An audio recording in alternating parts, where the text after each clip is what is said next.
apakah undang-undang tentang tindak pidana kekerasan seksual dapat disetujui untuk disahkan menjadi undang-undang?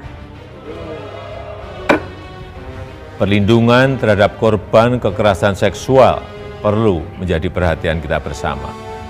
Saya berharap RUU Tindak Pidana Kekerasan Seksual ini segera disahkan, sehingga dapat memberikan perlindungan secara maksimal bagi korban kekerasan seksual di tanah air.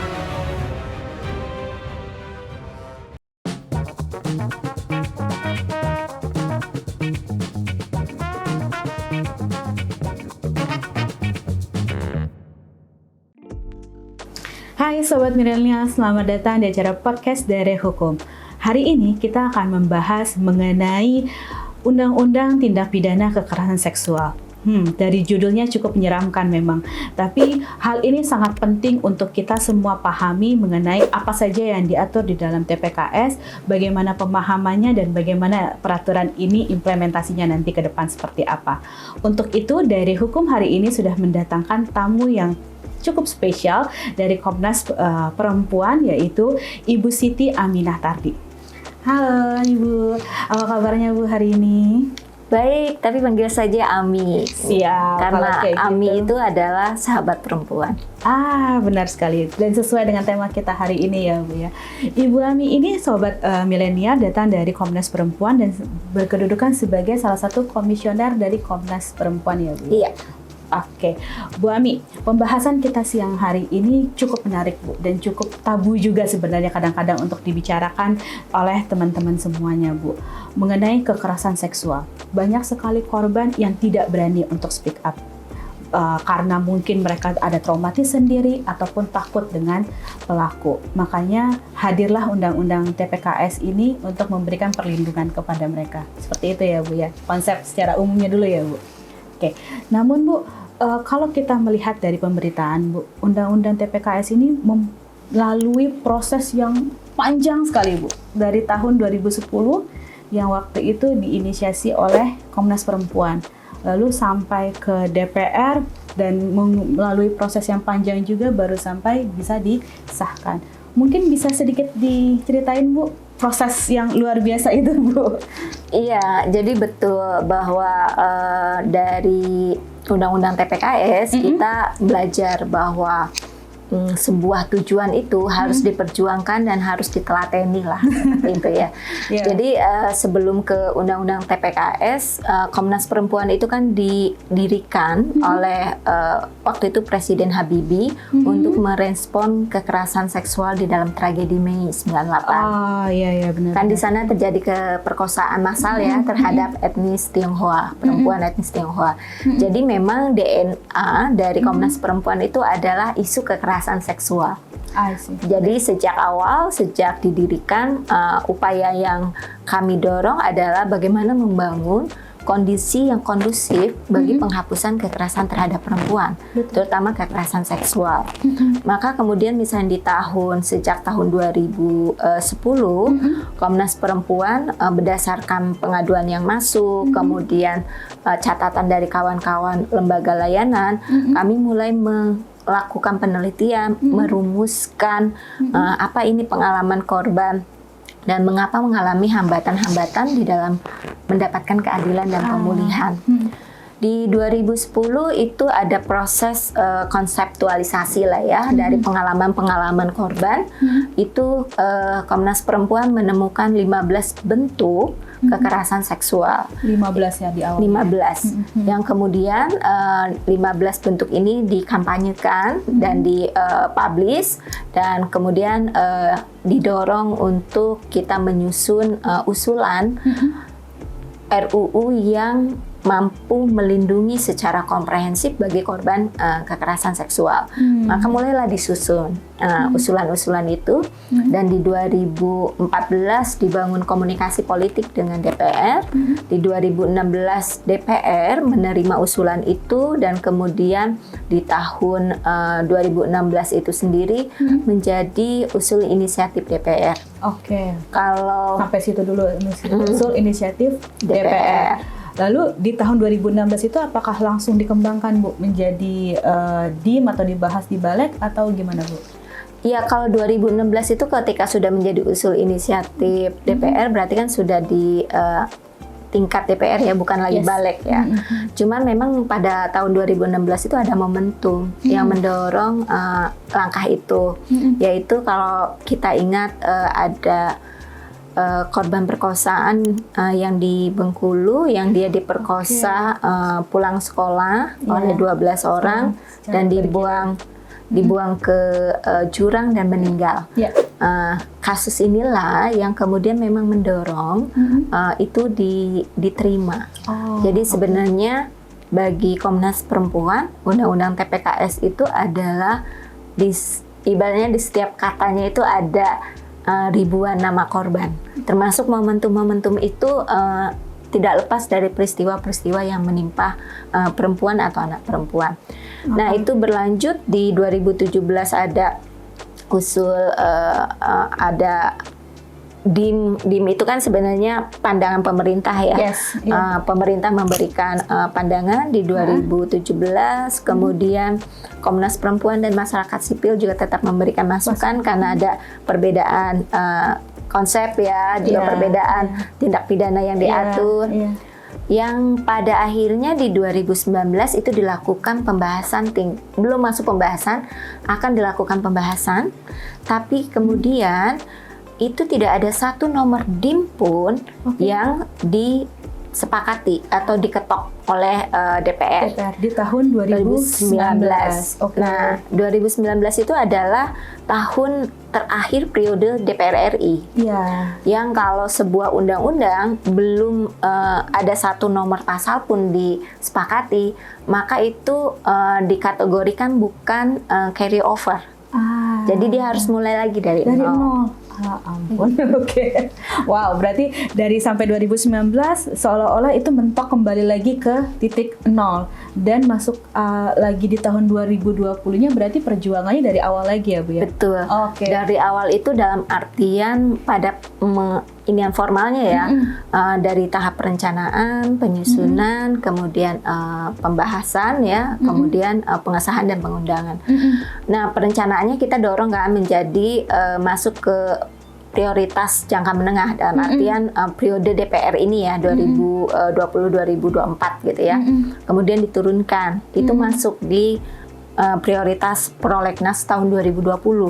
Tapi kemudian itu diturunkan karena di waktu itu kita pandemi COVID, itu diturunkan dan itu juga mendapatkan reaksi yang cukup keras dari masyarakat, mengapa itu diturunkan gitu ya. Maka kemudian kembali itu masuk di prolegnas 2021. Dan Komnas Perempuan sendiri kebetulan pada waktu itu di tahun 2020 saya terpilih menjadi salah satu komisioner dan menjadi Ketua Subkom Reformasi Hukum dan Kebijakan yang memang tugasnya adalah memberikan saran, masukan, menyediakan materi dan seterusnya untuk advokasi di tingkat undang-undang. Maka kami bersama masyarakat sipil menyusun usulan naskah akademik dan RUU penghapusan kekerasan seksual yang kemudian kami sampaikan ke DPR, kami komunikasikan dengan berbagai pihak. Dan terus di 2021 itu terjadi proses-proses pembahasan sampai akhirnya di bulan April DPR pada pembahasan tingkat kedua menyepakati hasil pembahasan di balik ya. Dan kemudian Presiden mengesahkan di tanggal 9 Mei. Ya, berarti undang-undang ini disahkan dan diundangkan pada tanggal 9 Mei 2022. Angkanya cantik kan? Iya, 2022. Betul. Perjuangan dari tahun 2020 sampai dengan 12 April 2022. Otomatis ada banyak hal yang tarik ulur kan Bu dalam proses tersebut. Tadi Ibu sempat atau Mbak Ami tadi sebelum diprotes sama Mbak Aminya, Mbak Ami tadi sempat menyebutkan bahwa di awal itu ada 15 tindak pidana seksual. Namun ketika kita membuka lagi nih Mbak Ami di Undang-Undang TPKS yang saat ini hanya 9. Boleh di-share atau diceritain nggak Mbak perjuangan 15 menjadi 9 itu gimana Mbak? Jadi sebenarnya 15 itu kan luas ya. Dan memang ketika kami merumuskan yang 15 ini di internal Komnas Perempuan kan dilihat ini 19 bentuk kekerasan seksual ini apakah pendekatannya itu diselesaikan dengan hukum pidana atau dengan perubahan kultur gitu ya. Okay. Jadi di antara 15 itu yang tidak masuk atau tidak kami sarankan penyelesaian secara pidana itu misalnya terkait dengan kontrol berpakaian. Itu kan konteksnya sebenarnya itu mengarah pada seksualitas tubuh perempuan.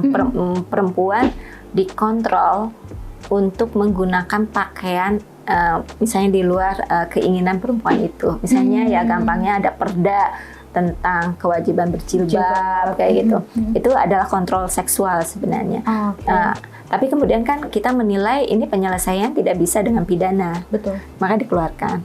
Kemudian juga orang menyebutnya sunat perempuan atau Komnas Perempuan menyebutnya menerjemahkannya sebagai pelukaan dan pemotongan genitalia perempuan. Maka itu penyelesaiannya kita lihat timbang sana timbang sini itu juga dikeluarkan.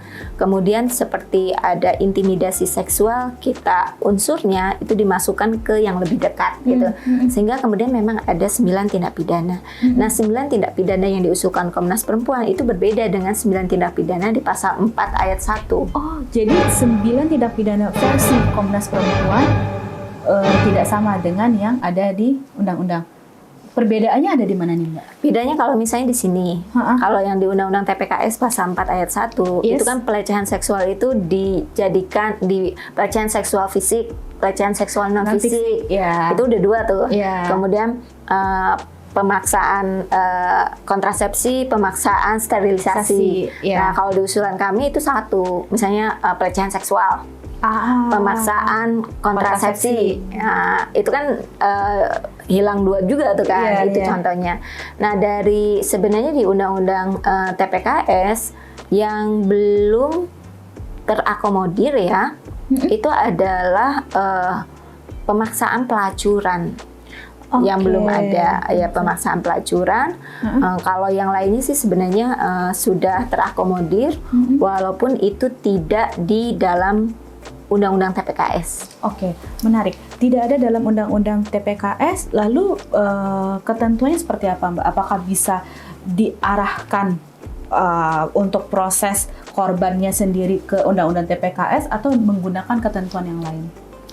Jadi yang dimaksud tindak pidana kekerasan seksual menurut Undang-Undang TPKS itu ada 2 kategori. Oke, 2 kategori. Kategori pertama, tindak pidana yang diatur di dalam Undang-Undang TPKS. Itu yang pasal 4 ayat 1 yang kakak tadi bilang ada 9 dari pelecehan seksual non fisik, pelecehan seksual fisik, pemaksaan kontrasepsi, pemaksaan sterilisasi, pemaksaan perkawinan, eksploitasi seksual, perbudakan seksual, penyiksaan seksual, dan kekerasan seksual berbasis elektronik. Itu adalah awalnya itu tidak tindak pidana dimanapun di semua undang-undang. Kemudian melalui proses DPR ini menjadi tindak pidana. Ini dihukum. Misalnya sejak 9 Mei kalau ada cowok catcalling di jalan gitu ya, cewek gitu atau yang membunyikan lidah atau sweet gitu ya. Itu adalah pelecehan seksual non fisik. Yang selama ini itu tidak dinilai sebagai tindak pidana. Maka kalau perempuan atau siapapun mendapatkan perlakuan itu, ia boleh mengadu. Itu salah satu contohnya yang dulu bukan tindak pidana menjadi tindak pidana. Tapi bukan berarti hanya itu. Di pasal 4 ayat 2 ada tindak pidana kekerasan seksual juga yang diatur di undang-undang di luar undang-undang TPKS. Seperti perkosaan, pencabulan, kemudian perbuatan melanggar kesusilaan ya di depan umum. itu ada aturannya di dalam Undang-Undang Hukum Pidana atau di KUHP. Atau kekerasan seksual di dalam lingkup rumah tangga, itu ada di Undang-Undang PKDRT. Ya. Kemudian pornografi anak, itu ada di Undang-Undang Pornografi. Ya. Eksploitasi seksual terhadap anak, persetubuhan, pencabulan terhadap anak, itu ada di Undang-Undang Perlindungan Anak. Ya. Kemudian misalnya ada pemaksaan aborsi yang sedang dirumuskan di RKUHP, juga ada pencucian uang yang dari hasil tindak pidana kekerasan seksual gitu ya, itu masuk sebagai tindak pidana kekerasan seksual. Juga kalau nanti ada undang-undang baru yang menyebutkan ini tindak pidana kekerasan seksual, maka itu juga dikategorikan tindak pidana kekerasan seksual. Yang berarti hak-hak korban dan sistem pembuktian atau hukum acaranya itu tunduk pada Undang-Undang TPKS. Oke, berarti Undang-Undang TPKS sendiri tidak bisa dikatakan sebagai yang sempit 9 itu saja. Tapi semua tentang kekerasan seksual, apalagi kalau itu diatur secara spesifik oleh undang-undang yang lain pun tetap mengacu kepada Undang-Undang TPKS ini. Bottom line-nya adalah kekerasan seksual itu sendiri. Oke, wow, menarik sekali ini Mbak Hani. Selanjutnya Mbak, gimana dengan korban? Apalagi korban itu biasanya adalah anak-anak. Korban itu ya perempuan, anak-anak atau generasi milenial yang punya ketakutan sendiri. Ketakutan dari segi psikisnya dia, ketakutan dari segi tekanan si pelaku. Bagaimana Undang-Undang TPKS ini melindungi si korban itu, Mbak? Iya, pertama Undang-Undang TPKS ini mengakui hak-hak korban. Selama ini hak-hak korban, baik itu anak perempuan, usia anak maupun usia dewasa, itu kan diakuinya secara parsial. Kalau anak dia diakui di Undang-Undang Perlindungan Anak gitu ya, tapi mungkin yang korban dewasa kan tidak. Tapi secara umum Undang-Undang TPKS ini mengakui hak-hak korban, menjamin hak-hak korban. Haknya apa saja?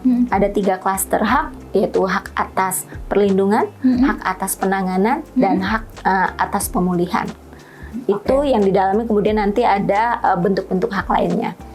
Terkait terhadap anak, betul apa yang disampaikan bahwa anak, khususnya anak perempuan, itu rentan mendapatkan kekerasan seksual, ya, dengan berbagai mitos yang ada gitu ya. Nah, di sisi lain yang harus kita bangun bahwa melakukan aktivitas seksual dengan anak, ya di bawah usia 18 tahun, apakah anak itu setuju, anak itu menyetujui atau tidak berkeberatan gitu, itu adalah kejahatan. Jadi yang harus dipahami oleh publik ya, melakukan aktivitas seksual dengan anak itu kejahatan. Terlepas dari si anak setuju atau tidak setuju. Ya, dianggap tidak setuju. Dianggap tidak setuju. Oke, saya jadi teringat pada kasus di boarding school atau asrama yang melibatkan korbannya adalah siswi-siswi dari si gurunya itu sendiri ya. Oke. Lalu kalau terjadi korban atau kita punya rekanan atau sanak saudara sebagai korban, kemana kita mengadunya ini, Mbak? Ya, ini kan menjadi pertanyaan juga, kemana mereka mengadukan terjadinya peristiwa kekerasan seksual itu, gitu. Iya, sebenarnya undang-undang ini memandatkan pemerintah daerah dan pemerintah pusat itu membangun mekanisme terpadu penanganan kasus kekerasan terhadap perempuan dengan bertumpu kepada UPTD PPA dan di dalamnya ada lembaga layanan berbasis masyarakat. Nah, pertanyaannya, walaupun misalnya PP-nya atau peraturan pelaksananya belum selesai, apakah korban bisa mengadu? Bisa. Oke. Mengadu kemana? Mengadu tentu bisa ke sistem peradilan pidana ya, dalam hal ini mulai dari kepolisian atau ke lembaga layanan. Lembaga layanan kawan-kawan milenial bisa cek di website misalnya carilayanan.com atau juga bisa nanya ke medsosnya Komnas Perempuan, baik di Twitter, Instagram maupun Facebook Komnas Perempuan. Itu nanti bisa disambungkan atau diinformasikan ya lembaga layanan terdekat yang mana, atau juga ke Komnas Perempuan untuk pengaduan. Kalau gitu peranan Komnas Perempuan sendiri untuk menerima pengaduan sampai sejauh mana, Mbak? Jadi agar para korban atau mungkin ada rekanan yang mengenal korban sendiri bisa langsung ke Komnas Perempuan, namun bisa memahami juga bahwa Komnas Perempuan bukan bagian dari penyidik, tapi ada batasan-batasannya. Nah, itu sampai di mana tuh?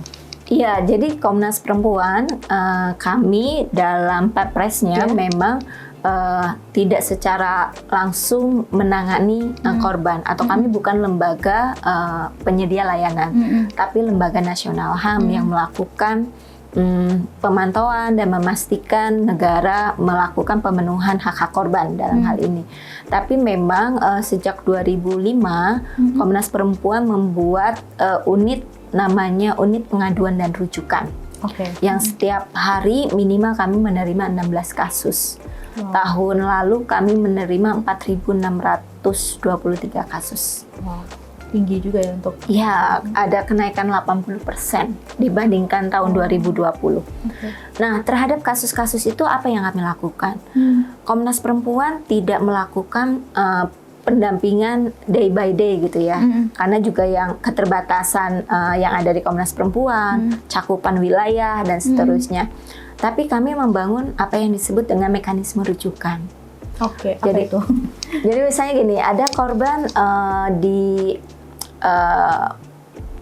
misalnya di daerah Subang gitu ya, dia mengalami KDRT gitu ya, dia mengirim pengaduan itu melalui email atau misalnya melalui form elektronik yang tersedia di Komnas Perempuan. Maka Komnas Perempuan akan menghubungi korban, melakukan verifikasi. Yang utama adalah melakukan assessment, kebutuhan ibu apa saat ini. Misalnya korban bilang, saya butuh konsultasi hukum, maka itu akan dirujuk ke LBH yang ada di sekitar situ. Saya butuh konseling, maka akan dirujuk misalnya ke yang ada lembaga atau psikolog yang ada di wilayah itu. Atau misalnya untuk kekerasan seksual siber, saya menginginkan data saya atau media sosial yang mengatasnamakan saya itu dihapus gitu. Saya ingin keamanan digital gitu ya. Maka kami rujuk ke teman-teman yang bisa membantu dia mengelola media-media sosialnya, akun-akunnya. Atau ada yang mengadu itu saya hanya ingin dicatat bahwa saya korban. Tanpa perlu dilakukan apapun. Iya, saya ingin dicatat saya korban agar masuk ke dalam data. Setiap tahun kan kami menyusun catahu ya, catatan tahunan kekerasan terhadap perempuan, agar ada laporan bahwa saya adalah korban. Ada yang demikian, ada juga yang ia membutuhkan teman cerita. Nah, untuk hal-hal itu yang utama di Komnas Perempuan kami merujuk. Kemudian pertanyaannya, apakah Komnas Perempuan kalau udah merujuk ya sudah? Iya, dilepaskan gitu aja. Ya, dengan keterbatasan jumlah personil yang ada di kami mencoba memaksimalkan. Jadi itu tetap dilakukan monitoring. Misalnya apakah korban benar-benar datang ke lembaga layanannya. Karena kadang kita sudah merujuk, kita sudah komunikasi dengan lembaga layanan, itu tidak datang. Tidak jalan. Prosesnya. Atau sudah tapi nggak puas, kemudian minta ganti, maka dicarikan lagi. Seperti itulah ya. Tapi kalau dalam kasus yang sudah kita rujuk, itu ada hambatan keadilan. Misalnya ini kasusnya sudah di kepolisian, tapi nggak P21 nih, gitu ya. Itu bolak-balik antara jaksa dan kepolisian gitu ya. Maka biasanya kami akan membangun mekanisme rapat koordinasi.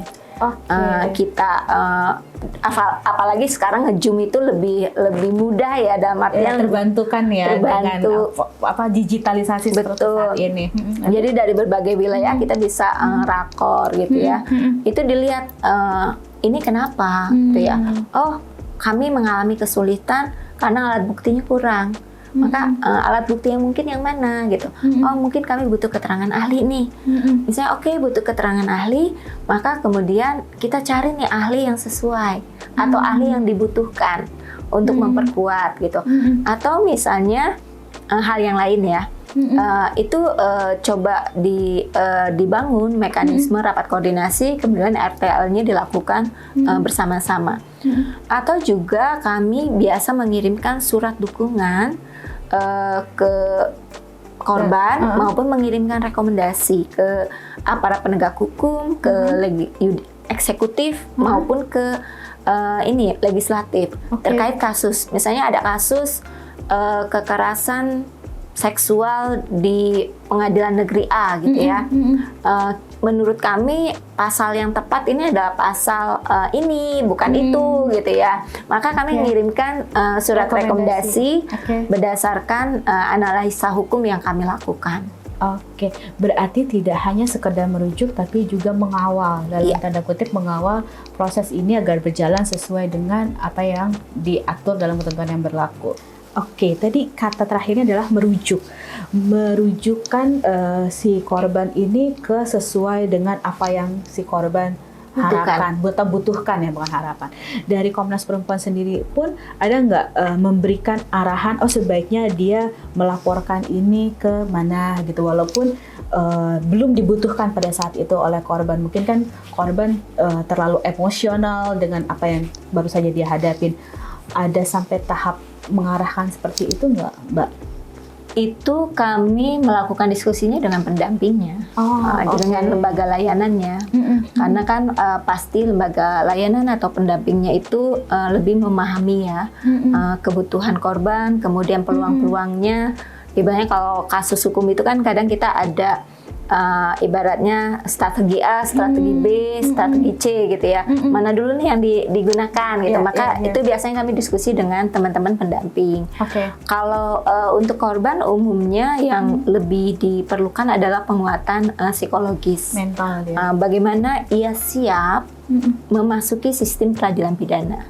Karena memasuki sistem peradilan pidana itu juga membutuhkan tidak hanya persiapan pengetahuan ya, tapi persiapan mental, dukungan keluarga dan seterusnya. Termasuk misalnya ia harus memahami sedikit literasi hukum lah ya. Kalau misalnya setelah ini prosesnya akan apa? Proses dari awal sampai nanti putusan itu tidak hanya 1-2 hari gitu selesai. Gitu. Itu kan membutuhkan energi. Nah biasanya yang lebih didorong adalah memberikan penguatan terhadap korban untuk jika ia memilih proses penyelesaian melalui sistem peradilan pidana. Kalaupun misalnya dia untuk konteks pemulihan, memang bagaimana ia terhubung ya dengan lembaga layanan yang memberikan pemulihan. Namun memang kita memiliki PR besar. Apa itu? Jumlah lembaga layanan kita yang semakin terbatas dan itu tidak tersebar secara merata di Indonesia. Oke, berarti dengan kata lain ada daerah-daerah yang belum terjamah ya untuk lembaga-lembaga seperti itu gitu. Betul. Jadi walaupun misalnya negara mendorong lahirnya UPTD PPA di setiap kabupaten, tapi kan juga belum semua kabupaten punya. Kalaupun sudah ada, belum tentu semuanya itu sudah memiliki kapasitas untuk menangani korban. Gitu. Kemudian dari lembaga layanan yang berbasis masyarakat, misalnya seperti LBH, Women Crisis Center, gitu ya. Itu atau LSM perempuan seiring pandemi ini jumlahnya semakin berkurang. Karena apa? Karena tidak adanya dukungan untuk pembiayaan operasional. Karena semakin mereka kan bergantung pada donor ya. Ketika kondisi pandemi ini kemudian berkurangnya donor, maka mereka pun harus survive untuk bisa bekerja. Dengan semakin dan tidak sedikit yang kemudian tutup. Kalau lembaga layanannya tutup, maka kan juga yang kami rujuk kan juga semakin sedikit ya, dan otomatis korban juga tidak ada tempat untuk merujuk. Kita tidak perlu bicara luar Jawa. Di Jawa sendiri pun itu tidak merata. Dan kadang kami harus memerlukan waktu ya untuk mencari lembaga-lembaga layanan yang benar-benar menerima. Karena kalaupun menerima itu mereka juga antrian gitu ya. Bahkan misalnya untuk bisa janji dengan seorang psikolog itu bisa nunggu 3 bulan. Karena keterbatasan jumlah psikolog yang mau atau bersedia memberikan konseling kepada korban gitu. Itu menggambarkan sebenarnya satu sisi, dan ini menjadi tantangan untuk implementasi Undang-Undang TPKS. Substansinya cukup baik, tapi infrastruktur kita sebenarnya belum cukup. Yang harus dibenahi juga. Betul, diadakan, disupport, dan dibenahi mekanisme layanannya. Jadi itu PR utama kita, mempersiapkan lembaga-lembaga layanan, baik yang berbasis negara maupun berbasis masyarakat untuk mendorong atau melakukan upaya-upaya menangani korban. Karena jangan sampai korban yang tadinya udah mau untuk speak up menjadi mundur karena proses yang cukup lama atau bahkan tidak tersedia atau misalnya tidak ada lembaga layanannya. Betul, sangat disayangkan. Betul, itu. Oke, tadi kita bicara korban, lalu saya teringat pada beberapa kasus yang sempat viral belakangan ini, di mana ada bahkan mahasiswa yang terkena menjadi korban kekerasan oleh guru dosennya. Lalu kemudian pelajar-pelajar yang masih kecil usianya terkena kekerasan seksual juga oleh pembimbingnya, seorang yang seharusnya menjadi panutan malah menjadi momok menyeramkan untuk dia. Apakah menurut Mbak nih, untuk si pelaku sendiri, apakah di TPKS ini sudah memberikan sanksi yang cukup untuk mereka pada pelaku? Karena kan kita pasti gregetan gitu kan pada pelaku. Gimana nih menurut Mbak Ami? Iya, jadi Undang-Undang TPKS ini mengadopsi apa yang disebut double track system atau sistem 2 jalur. Jadi sanksi itu dalam bentuk pidana dan tindakan. Kalau pendekatan pidana itu kan pendekatan pembalasan ya, ibaratnya untuk membalas apa yang dia lakukan agar jera dan yang lain tidak mengikuti melakukan hal serupa. Tapi di Undang-Undang TPKS ini plus tindakan. Tindakan itu dalam bentuk rehabilitasi, baik sosial maupun di sini disebutnya dengan rehabilitasi fisik, termasuk di dalamnya adalah kondisi rehabilitasi medis dan seterusnya. Jadi pendekatannya pelaku itu tidak hanya diberikan pidana itu kan pidana pokok, pidana tambahan, juga bisa diberikan tindakan. Dan ini diharapkan, jadi kalau kita lihat ini lihat akarnya ya. Kenapa sih kekerasan seksual itu terjadi? Kekerasan seksual terjadi kan karena cara pandang bahwa perempuan itu objek seksual. Nah, cara pandang ini nggak akan selesai kalau dia dihukum 20 tahun seumur hidup gitu ya, tanpa dia diajak melihat akar kekerasan seksual, bahwa ini terjadi karena konstruksi sosial yang menempatkan kamu seakan-akan boleh memperkosa. Jadi pola pikirnya si pelaku yang itu dicoba untuk diubah. Iya, itu melalui tindakan atau rehabilitasi sosial, ada merubah cara pandang itu. Dan yang tidak boleh dilupakan di Undang-Undang TPKS itu ada restitusi. Jadi walaupun pelaku itu misalnya hukumannya 12 tahun, kemudian dia rehabilitasi medik, ia juga dikenai kewajiban restitusi. Restitusi itu adalah kewajiban pelaku atau terpidana untuk mengganti kerugian ya, baik material, imaterial kepada korban. Dan kalau di undang-undang lain itu tidak diwajibkan, di Undang-Undang TPKS hakim wajib menjatuhkan atau mewajibkan terpidana memenuhi restitusi. Nah, perhitungannya nanti dihitung oleh LPSK memang. Bagaimana kalau si pelaku tidak sanggup membayar restitusinya? Itu tetap dijatuhkan, namun dalam konsep ini nanti itu menjadi kompensasi atau tanggung jawab negara yang akan dilakukan melalui dana bantuan korban itu. Oke, tapi untuk mendapatkan dana bantuan korban sendiri tidak segampang itu pastinya ya. Tidak segampang mengatakan aku nggak punya uang. Tidak semudah itu Ferguson. Dan yang utama aja. Restitusi ini itu juga bisa dilakukan sita. Jadi kalau misalnya pelaku dia melakukan kekerasan seksual, hartanya bisa disita. Termasuk misalnya harta bagiannya di dalam perkawinan. Misalnya suami istri, suaminya merkosa seseorang di luar dari perkawinannya. Berarti bagiannya juga akan bisa disita, harta bagian dia, bukan harta bagian istrinya ya. Jadi ini hal yang menurut kami lebih baik dibandingkan kita memberikan kegergetan kita dengan hukum mati atau hukum dan seterusnya gitu ya.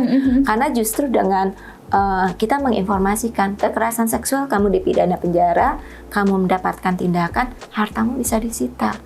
Betul. Itu kayak Ferguson.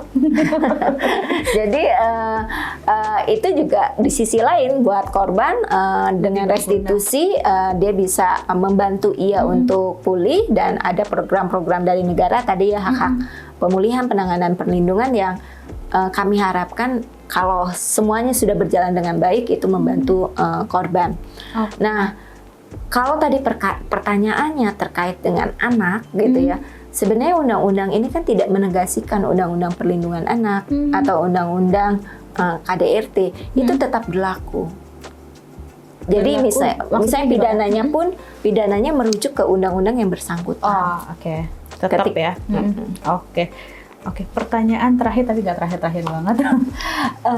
Dengan diundangkannya nih undang-undang TPKS dan dengan perjuangan yang luar biasa panjang, apakah undang-undang TPKS ini memenuhi harapan awal Komnas Perempuan yang dari awal dibawa sampai ke DPR? Iya, kalau bagi kami di tahun 2017 itu mengeluarkan apa yang disebut dengan 6 elemen kunci penghapusan kekerasan seksual, yaitu jadi undang-undang apapun judulnya ya, itu harus memuat 6 elemen. Pertama ada tindak pidana, ada sanksi, kemudian ada hukum acara, ada hak-hak korban, ada pencegahan, dan ada pemantauan. Dan di Undang-Undang TPKS ke-6-6-nya ada. Jadi setidak-tidaknya sudah memenuhi harapan inti. Harapan intinya yang 6 elemen kunci ini sudah terpenuhi, walaupun memang Undang-Undang TPKS bagaimanapun adalah produk politik, di mana proses diskusi-diskusi itu juga harus mendengar dari berbagai pihak. Hasil yang ada ini harus kita terima dan kita dorong untuk terimplementasikan. Jikapun ada kekurangannya, misalnya seperti tadi ya, perkosaan gitu ya, pemaksaan pelacuran atau pemaksaan aborsi, kita bisa beranjak itu kita dorong kembali misalnya di RKUHP. Betul, berarti belum walaupun setidaknya ada kekurangan tadi di Undang-Undang TPKS, tapi masih ada celah, dan bahkan Undang-Undang TPKS sendiri tidak menutup pintu untuk kekerasan seksual yang lainnya juga kan? Betul. Gitu. Oke, ini baru pertanyaan terakhir. Tadi baru prolog terakhir. Oke, untuk terakhirnya harapan dari Mbak Ambi ini, apalagi sebagai Komnas Perempuan, dari Undang-Undang TPKS ini sendiri secara keseluruhannya apa sih Mbak? Secara keseluruhan, pertama adalah dengan Undang-Undang TPKS ini, Komnas Perempuan mengajak korban, penyintas, lembaga pendamping gitu, termasuk akademisi dan media massa, termasuk kalangan milenial, untuk terus mengawal agar pelaksanaan Undang-Undang TPKS ini berjalan dengan baik. Jadi kalau di awal kami bikin tagline-nya kawal sampai legal, sekarang kawal setelah legal. Jadi kawal setelah legal agar Undang-Undang TPKS benar-benar untuk korban. Betul, agar ini tidak hanya manis di atas kertas, Betul. tapi juga benar-benar terrealisasi sesuai dengan harapan kita semua pastinya. Iya, Gitu ya, Mbak betul. Ami.